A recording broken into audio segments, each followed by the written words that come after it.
Good morning, good afternoon, good evening for those all watching from all over the world. My name is Nick Schifrin. I'm the Foreign Affairs and Defense Correspondent for PBS NewsHour here in Washington, and it's my honor to introduce Ambassador Julianne Smith, the U.S. Permanent Representative for NATO. She doesn't need much of an introduction, but just very briefly was the Senior Advisor to Secretary Blinken before becoming the Ambassador in Brussels, and of course, former Director of the Asian Geopolitics Programs at the German Marshall Fund of the U.S., former Acting National Security Advisor to Vice President Biden, and senior official in both the Secretary of Defense, the Principal Director for European and NATO Policy and OSD in the Pentagon before that. So, Ambassador Julianne Smith, welcome to our session here. And I want to give you the chance to give us an overview of what we're expecting tomorrow, not only with the NATO Extraordinary Summit of all 30 leaders, a G7 summit, European Council meeting as well that President Biden will address. Give us a sense. These seem to be some of the most important European summits that a U.S. president will participate in many years. How important are they? Well, this is a remarkable moment for the transatlantic partners. What we've seen in the wake of these horrific attacks by Russia in Ukraine is a moment of transatlantic unity and resolve. We've seen the allies come together to pursue three paths simultaneously. We've seen the allies come together to put pressure on Russia to stop the war in Ukraine. We've seen the allies come together and offer their support to Ukraine, both in terms of lethal assistance and humanitarian assistance. And lastly, here at NATO headquarters, we've seen the allies come together really in some remarkable ways just over the last couple of weeks to put the plans in place to reinforce its eastern flank. We've seen countries, including the United States, but not just the United States, many NATO allies moving force posture into Eastern Europe and working on ways to build up the resilience that exists in all NATO allies in their capitals and continuing to work with our partners outside of NATO territory. So this moment is significant because we're about a month into this war. It's important to have leaders meeting in person so that they can signal both Moscow in their continued resolve and they can signal Ukraine as well in their ongoing assistance. So we'll see leaders come together. They'll be talking about what more they can do in each of those three categories that I talked about. And again, the importance of these in-person meetings can't be overstated. We've had virtual summits just a few weeks ago, but having President Biden here in person meeting with these leaders at this time is absolutely critical. I was trying to get into some of the specifics of what you just said. Firstly, reinforcing the eastern flank. So we heard from NATO Secretary General Jens Stoltenberg just a few minutes ago, announcing that NATO would double its deployed battle groups to eastern flank. So in addition to those, of course, deployed to the Baltics after 2014, when Russia first invaded Ukraine, Stoltenberg said today battle groups would go to Hungary, Romania, Bulgaria, and Slovakia. So what can you tell us about the nature of those battle groups, what they might look like, who would lead them, and whether they're just national troops who will be suddenly under NATO control? Yeah, so as you know, in the wake of 2014, NATO put 4 battle groups in 4 other countries, so the 3 Baltic states and Poland. And then in the wake of Russia's attack now in Ukraine, a further invasion, what we saw was the allies coming together to announce, and leaders will formally bless this tomorrow, 4 additional battle groups in the 4 countries that you mentioned. Initially, in the wake of Russia's invasion or attempted annexation of Crimea, the focus was in northeastern Europe. Now we've taken stock, we've determined that we need more force posture, more NATO forces in southeastern Europe. So we are building out those battle groups right now. They are not just national forces. You're going to get more details on what these look like tomorrow when leaders meet here at NATO. But this is a NATO-wide effort. This is not just a handful of countries coming together. We've seen almost every member of the alliance step forward and move troops, ships, fighter jets into Central and Eastern Europe to ensure that we're all collectively addressing the security needs of those allies on the eastern flank. So I know you won't get ahead of the president, but will we see additional U.S. troops announced tomorrow to deploy to Southeast Europe? And why is Southeast Europe vulnerable, the areas around the Black Sea? Well, it's pretty obvious if you look at a map, if you think about all of the troops that Russia put first and foremost into Belarus and all of the troops that now are inside Ukraine, that is creating a security environment that is considerably different than what NATO had been dealing with in years prior. So now we have a broader set of concerns in the Black Sea region, and we've been consulting with each and every ally on the eastern flank to assess with them what their security needs are, where they feel like they need additional cover, whether it's in air defense or something else.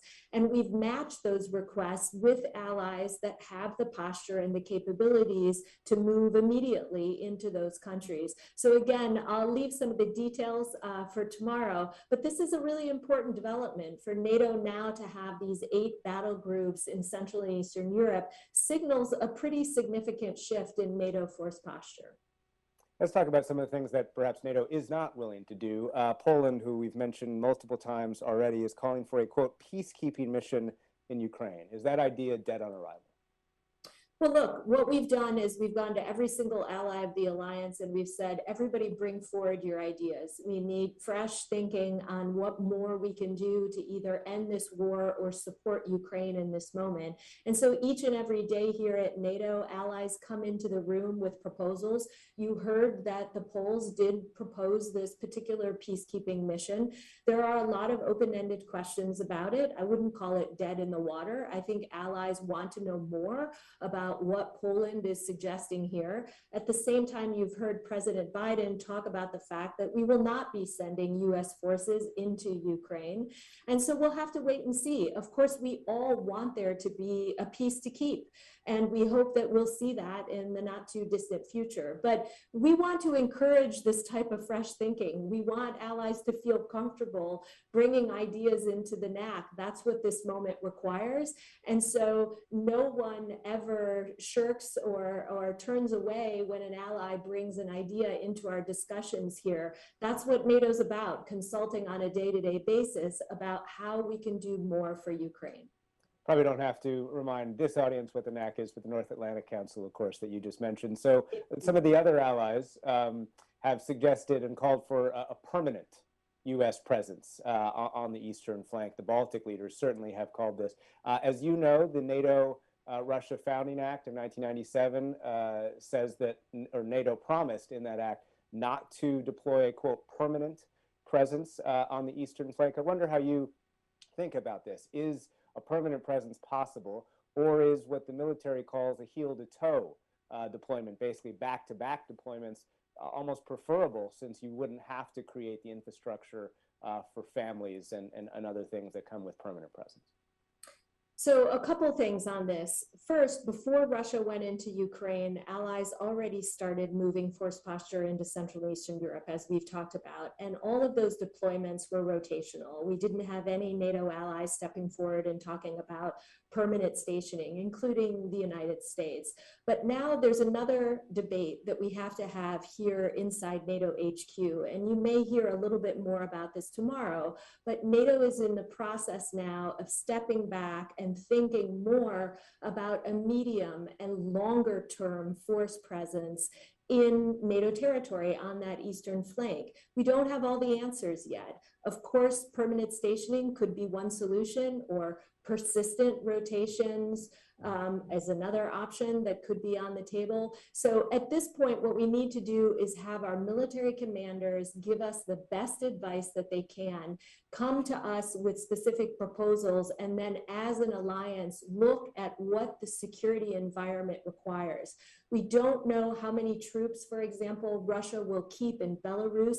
We don't know the final outcome of what's going to happen in Ukraine. We hope those Russian troops will not stay there. We want Ukraine and we believe Ukraine will prevail, but we're going to have to make a series of ongoing assessments about our force posture that will take us weeks and months into the future. So not a lot to say on that, although I could say on the NATO-Russia Founding Act, I think the agreement that we have here at NATO is that, look, Russia is in clear violation of the NATO-Russia Founding Act. There's no debate on that whatsoever. So that seems to be one point where allies are in agreement, but how we now then take that agreement and move to our longer force posture decisions is still an open question. So just to put a point on that, yes, of course, we're waiting for the military assessment, but it sounds like because of Russia's violations in the NATO-Russia Founding Act, it sounds like you or NATO is willing to make the political decision to at least consider a permanent basing. Yeah, all options are on the table. Absolutely. Good. Let's talk about the meeting itself. Tomorrow, NATO, will President Zelensky address NATO? Yes, he will address all of the leaders tomorrow morning at the top of the meeting. Yes. And will that be part of the open session? And what do you predict the response will be, given that he will once again ask for a no-fly zone that obviously the United States president and much of NATO has already rejected? Well, NATO sessions are not open to the press. The leaders meet in a private session. And so President Zelensky will be part of that private session at the top. And in terms of what he's going to say or ask for, I can't predict. Of course, we've heard the requests coming from Ukraine for the no-fly zone, but I think he's heard the response from NATO allies as well, that our intent right now is to end this war, not to expand it, and that we're doing everything we possibly can right now to move more lethal assistance towards Ukraine, into Ukraine, to those Ukrainian forces that need it. And that is something that's being reassessed and discussed each and every day here inside NATO headquarters. So that's a perfect segue into what the West, what NATO and the US is doing to try and help Ukraine defend itself. Let's talk about air defenses for a little bit, which obviously has gotten a lot of attention, and then I'll ask some more tactical stuff that I saw in the ground, having just returned from Ukraine. There's a kind of no-fly zone in parts of Ukraine already, frankly. Ukraine has had S-300s, it's admitted that. Moscow has said it's destroyed at least one S-300. US officials now acknowledge the US has transferred old Soviet systems, old Soviet air defense systems to Ukraine. Can you talk about at all those Soviet air defense systems, how important they've been to Ukraine, both what NATO calls the SA-8 and the more advanced S-300? Well, yeah, I can't go into too much detail, but what I can say is that the Ukrainians on day one have been coming into the alliance with very specific air defense requests.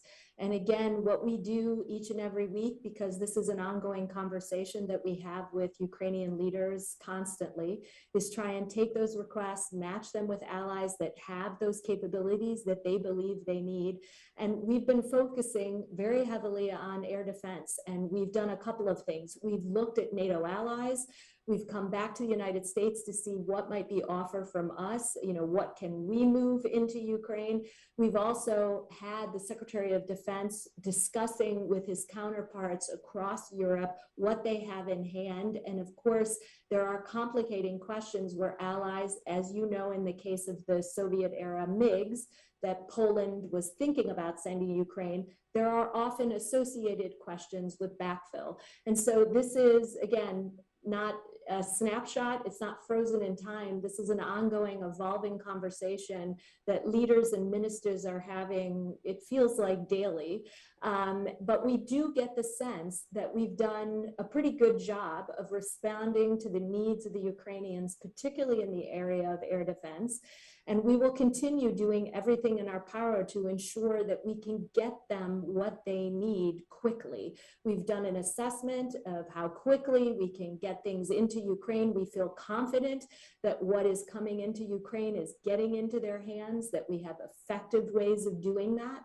And so right now we feel like the back and forth with Ukraine is a set of conversations and a relationship that's working in terms of responding to their defense needs and getting allies with the capabilities to move it. What's been interesting is some allies have come forward and they've said, look, we have capabilities, but we actually don't have the lift or ability to move them to a hub and into Ukraine. And so what's fascinating is to watch NATO come together where a country, that might not have the actual capabilities, they are willing to provide the lift for a country to get what they need up to the border and beyond. So it's a moment where you see all the allies bringing their competency to bear, whether it's lift or the actual S-8s or whatever it might be, and getting it into the hands of the Ukrainian military. Ukrainians, of course, have asked for even more, which, of course, you would expect them to, but just acknowledging that they are asking for even more than what NATO and the U.S. have provided. If I may just very quickly ask, we talk openly about Stingers and Javelins and all sorts of things that are making a huge tactical difference for the Ukrainians on the ground. Why can't we talk more openly about the actual air defense systems that we're sending into Ukraine? I hear you're saying, you can't talk very much specifics. I asked defense officials and intelligence officials on the record. People are a little reticent to talk about this. Why is that? Well, look, everybody has their own political sensitivities. We have allies that don't really want to make lists of what they're donating. You noted that, the U.S. has been open at least about some of its lethal support. The president went out just recently and made a pretty detailed list available to the public about exactly how many Stingers and Javelins are going to be moving into Ukraine or how many we've already provided. Not every NATO ally feels the same way. For some, this is a very sensitive political decision. And for some countries in the alliance, take Norway, for example, or even Germany, they've had long-standing national policies not to provide this type of support to other countries. And so they've signaled a change. Norway has decided, Germany has decided to provide lethal support, but they have to be careful about how they talk about this, about the change in their national policy. And so we want to respect those decisions. And of course, in the United States, we have our own sensitivities as well. And so I trust the Secretary Austin to make those decisions about what can be disclosed and what cannot. But I think this is a situation where we, again, at NATO have to respect that not every ally has the same level of comfort talking about this. Let me get through a few more from me, and I see that we've got a couple of questions in the Q&A, and please do put your questions as well in the Q&A in these last 10 minutes that we have. We've talked about weapons transfers. Russia has threatened to attack the weapons themselves. Obviously, you're not going to talk specifically about where these weapons are coming in from, but we know that NATO countries border Ukraine, and those NATO countries are hosting some of these weapons, or at least hosting weapons going into Ukraine. So are you concerned that the Russian threat to attack weapons that NATO is sending into Ukraine could mean an attack inside of Poland or another NATO country on these weapons? And what would happen if that happens? Well, I feel good about where the alliance is. We've been pretty much since late last fall, we've been talking about every possible contingency, and we've tried to prepare for every possible contingency. Now that the war is actually happening, something that we were also preparing for, we're thinking about other ways that we could see additional scenarios that would challenge NATO. And so we're sitting down thinking through these types of scenarios.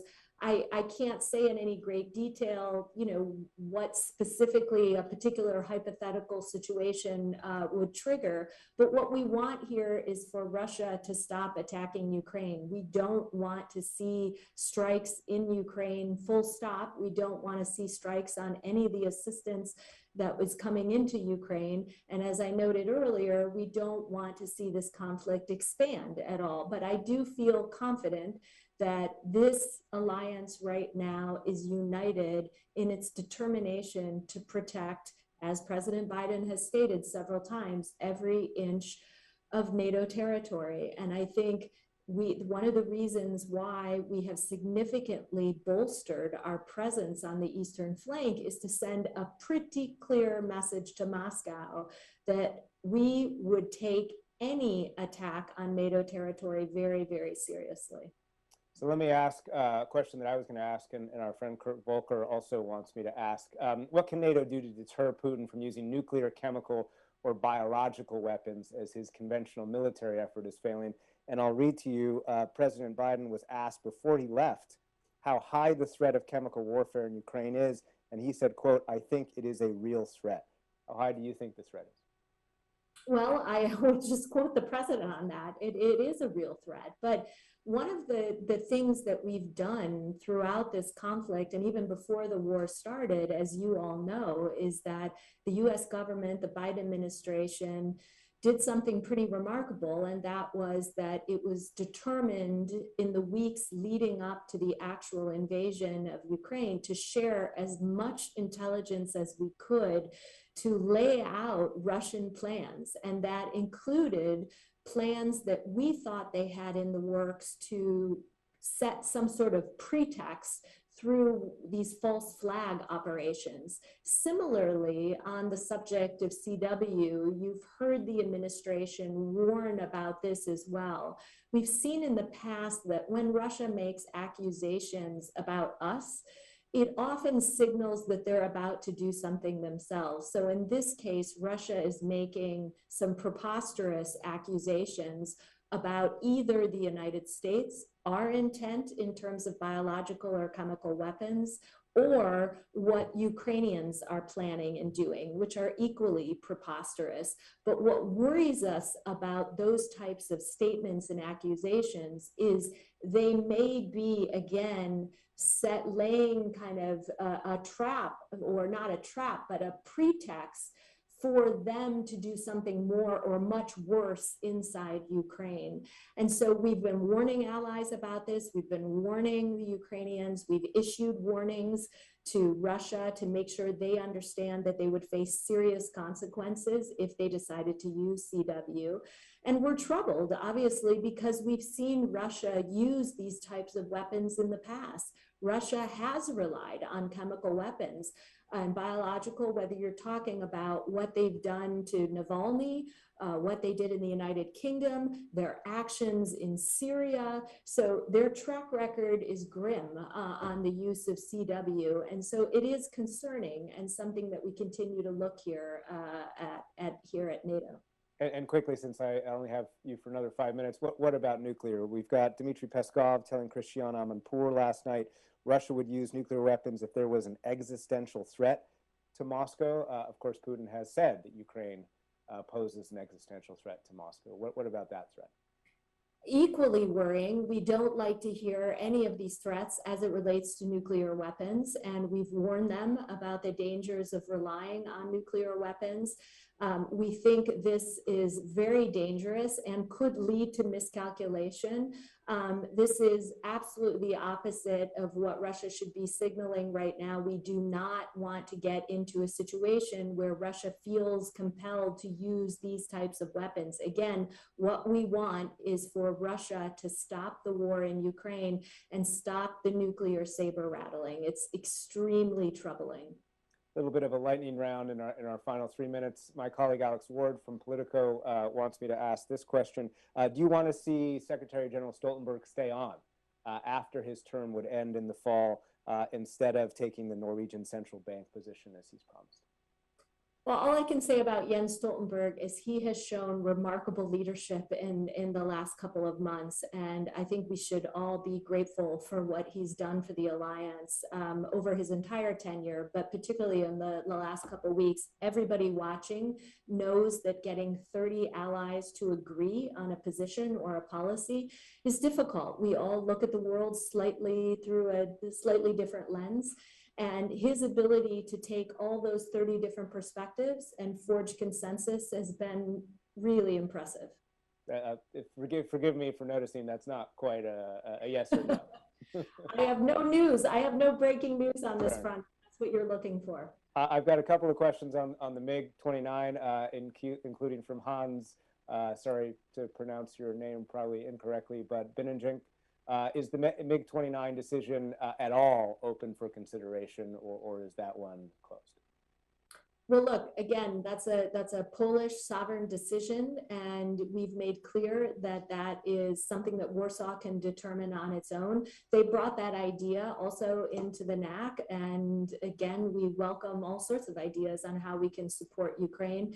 The United States didn't feel that that particular decision was tenable. We had a lot of open-ended questions about pilots and fuel and the logistics of actually moving the planes from Poland into Ukraine. But look, we're all having these debates from the same starting point, and that is the question of what more can we do to help Ukraine. So we want to continue to brainstorm, not only with Warsaw, but all the other members of the NATO alliance. And Jack Krupansky asked a question that I think is a good one to end on, because it'll give you a chance to think about the future, or talk a little bit about the future of NATO. The question is, how secure is Georgia? Oops, I think I just lost it. It was just deleted. But the question was, how secure is Georgia? Something like, are they secure if they refrain, okay, there it is, refrain from making public statements which are critical of Russia or emphasizing joining NATO? What friendly advice would you give them to avoid an invasion, as we've seen with Ukraine? And obviously, in the last 90 seconds or so, take this, if you want, as an opportunity to think about the future of NATO. Well, this is one of the discussions we're having here at NATO in terms of what more can we do for NATO partners. We have a lot of countries like Georgia, but there are others, whether you're talking about Moldova or Bosnia or many others, that may want to think about what more they can do to strengthen their relationship with the NATO alliance. And so watch for some news on this tomorrow at the summit. This will be one of the topics that leaders will be discussing, thinking more about not just Ukraine and the NATO alliance, but our wider collection of partners. NATO has a lot to offer in terms of building resilience and working very closely with them, particularly to address what Russia does in the area of hybrid challenges. So stay tuned on that front. Sounds like less about revisiting language from 2008 or reinforcing it, but just what NATO can do for those countries that aren't necessarily members yet, but certainly aspire to be. Absolutely. Ambassador Julianne Smith, U.S. Permanent Representative to NATO, it has been a pleasure to host you on this Atlantic Council front page event. Thank you all for all your questions, and we are right on time, so really appreciate the day, and good luck tomorrow in these critical summits.